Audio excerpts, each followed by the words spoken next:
Let's talk about EMG and nerve conduction studies, and don't worry, they're not as scary as they might sound. First, let me address the big elephant in the room: pain. While you might feel a bit nervous about needles, EMGs can actually be quite comfortable when done right. Think of it as a tiny pinch, similar to when you accidentally prick yourself with a safety pin.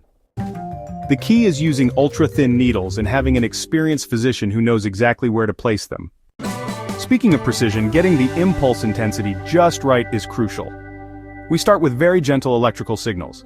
Imagine a light tingling sensation, like when your foot falls asleep. Then, we gradually adjust the intensity based on your individual nerve responses. It's like finding the perfect volume on your headphones. Not too soft, not too loud. Now here's the most important part: needle placement. The electrode needs to go into specific muscles with surgical precision. It's like playing a very sophisticated game of darts where accuracy is everything. Remember, a skilled practitioner makes all the difference.